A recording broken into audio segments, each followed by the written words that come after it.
Você que vai ficar uns minutinhos para o nosso encontro diário. Momento gostoso, momento que a gente tem caminhado no livro de Não, primeiro foi Mateus, né? Agora é Marcos. E vamos seguindo, com fé. Hoje, capítulo 5, versículos 1 ao 43. Vamos lá. O endemoniado Gerazeno. É uns nomes difíceis, né? Chegaram ao outro lado do mar, a província dos Gerazenos. Descendo ele do barco, saiu-lhe ao encontro dos sepulcros um homem possesso de espírito imundo, o qual morava nos sepulcros e nem ainda com cadeias o podia alguém prender. Pois tendo sido muitas vezes preso com grilhões e cadeias, as cadeias foram por ele feitas em pedaços, e os grilhões em migalhas, e ninguém podia subjugá-lo. Por aí a gente vê que não é pela força, né? É pela autoridade. Andava sempre de dia em dia, de dia e de noite, clamando pelos montes e pelos sepulcros, ferindo-se com pedras. Quando ele viu a Jesus de longe, correu e adorou-o, clamando em alta voz: Que tenho eu contigo, Jesus, filho de Deus Altíssimo, filho do Deus Altíssimo? Conjuro-te, por Deus, que não me atormentes. Pois Jesus lhe dissera: Sai deste homem, espírito imundo. Então Jesus lhe perguntou: Qual é o teu nome? Respondeu ele: Legião é o meu nome, pois somos muitos. E rogou-lhe muito que não os enviasse para fora daquela província. Ora, andava ali pastando pelo monte uma grande manada de porcos. Os espíritos imundos rogaram a Jesus: Manda-nos para aqueles porcos, para que entremos neles. Jesus o permitiu. Saindo aqueles espíritos imundos, entraram nos porcos, e a manada, que era cerca de 2.000, precipitou-se, no caso jogou-se, por um despenhadeiro no mar, onde se afogaram.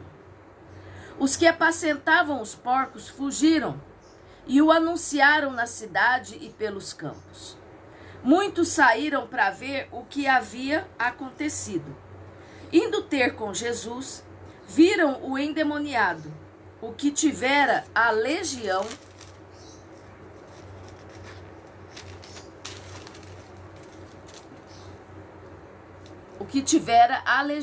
assentado, vestido em perfeito juízo, e temeram.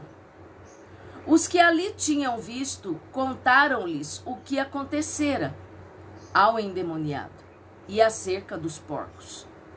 E começaram a rogar-lhe que saísse da terra deles. Ao entrar Jesus no barco, rogava-lhe o que fora endemoniado que o deixasse estar com ele. Jesus, porém, não permitiu, mas lhe disse: Vai para a tua casa, para os teus, anuncia-lhes quão grandes coisas o Senhor te fez e como teve misericórdia de ti. Então, ele foi e começou a anunciar em Decápolis quão grandes coisas Jesus lhe fizera. E todos se maravilhavam. Vamos dar um pequeno break aqui.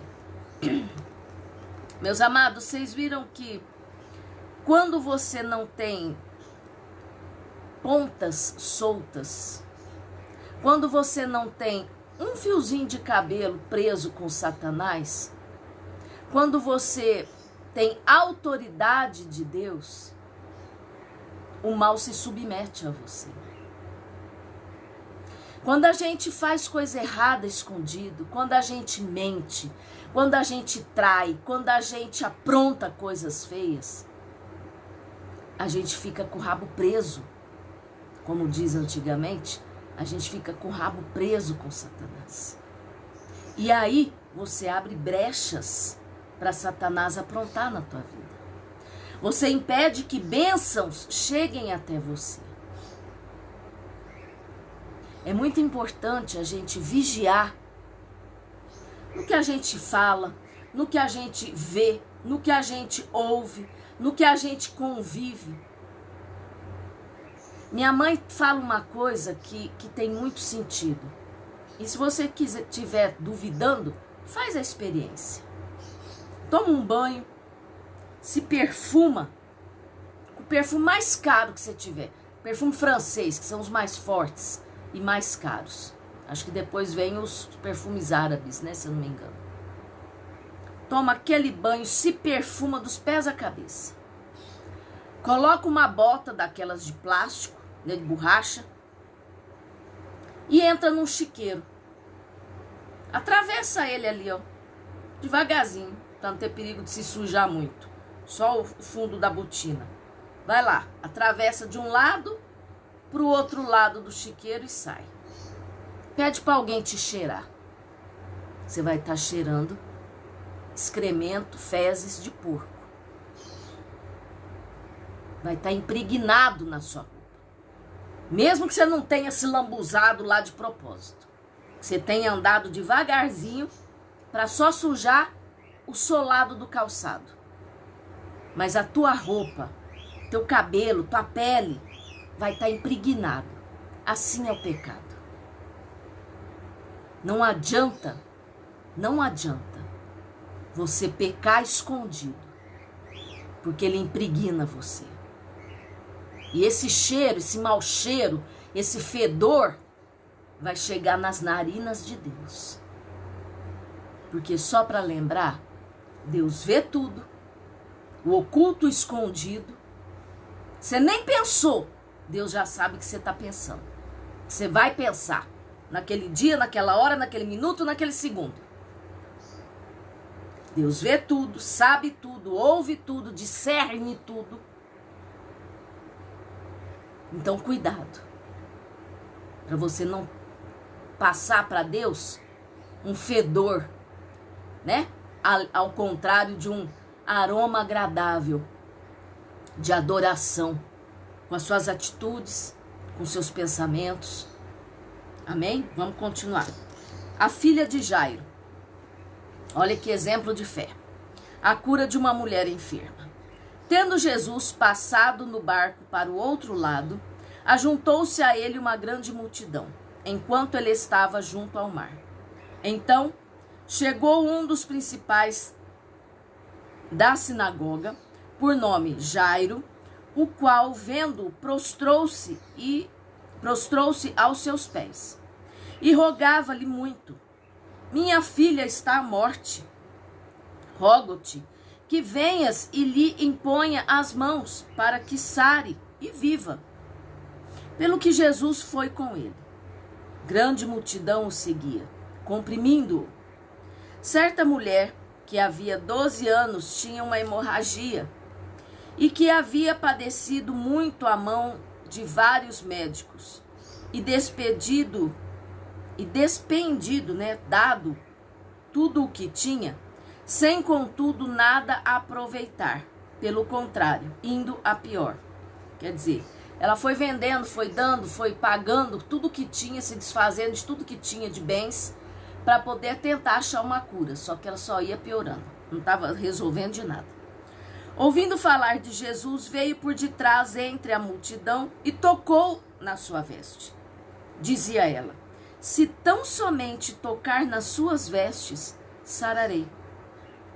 Imediatamente se lhe estancou a hemorragia e sentiu no seu corpo estar curada do flagelo. Jesus, conhecendo que de si mesmo saíra poder, voltou-se para na multidão e perguntou: quem tocou nas minhas vestes? Ai, gente, é tão lindo isso. Responderam os discípulos: vês que a multidão te aperta e dizes: quem me tocou? Que é a falta de discernimento, né? De sabedoria. Porém, ele olhava em redor para ver a que isto fizera. Então a mulher, que sabia o que lhe tinha acontecido, temendo e tremendo, aproximou-se, prostrou-se diante dele e declarou-lhe toda a verdade. Verdade não merece castigo, né? E lhe disse: filha, a tua fé te salvou.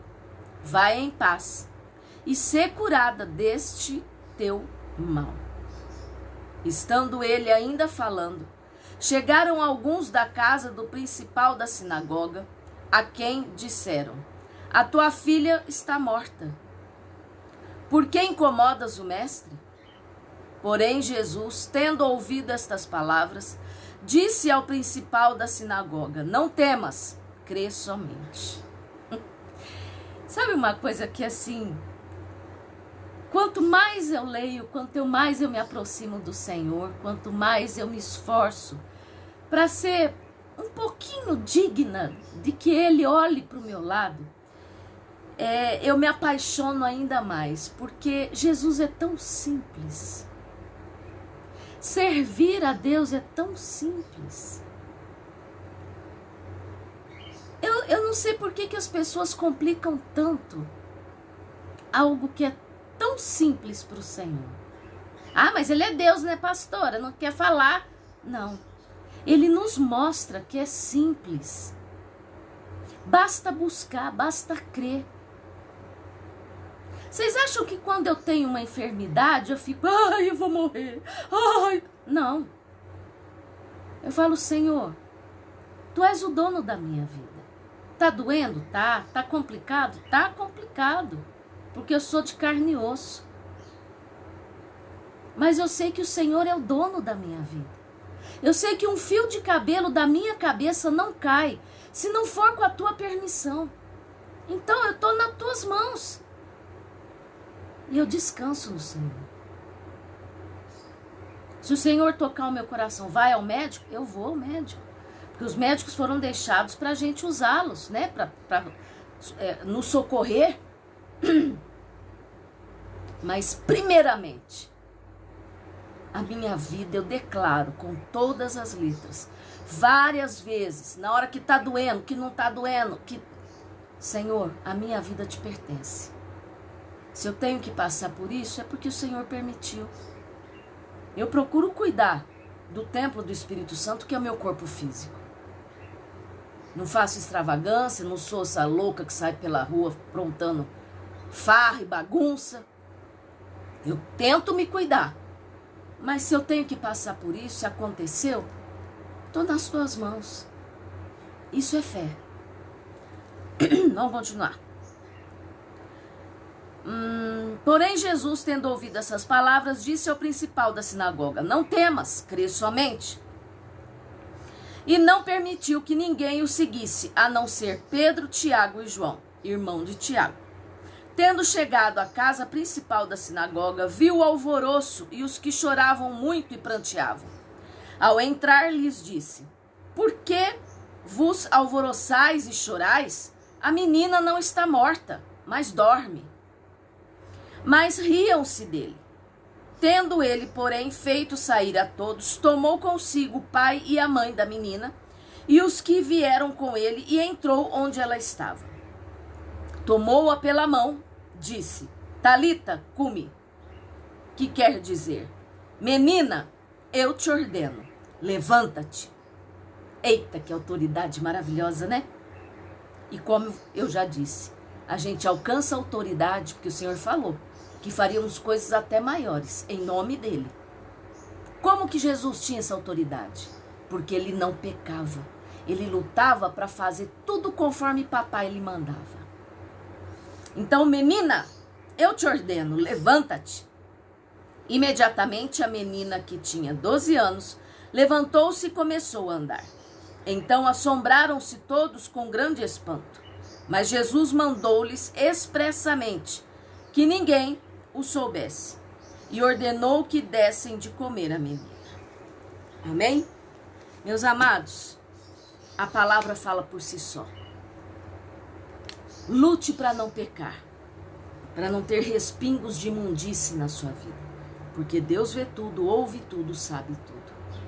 Esquadrinha os teus pensamentos e o teu coração. Amém? Como o meu também, graças a Deus. E como eu falo, Senhor, puxa minhas orelhas, mas não se afasta de mim. Pai querido, Pai amado, obrigada, Senhor, por essa palavra maravilhosa hoje e como sempre. Papai, nos ensine a cada dia a estar firmes na Tua presença, não fazendo nada que te entristeça. Em nome de Jesus te pedimos e em nome de Jesus te agradecemos. Amém. Meu amado e minha amada, se atente a isso, se firme cada vez mais, porque os dias estão se abreviando. Amém? E se você ainda não se inscreveu, clica no link, vai direto lá no YouTube. Se inscreve, é tão rápido, tão simples. Curte, comenta, compartilha. Isso vai ajudar pessoas a se achegarem a Deus e Deus se alegra com isso. Conto com você.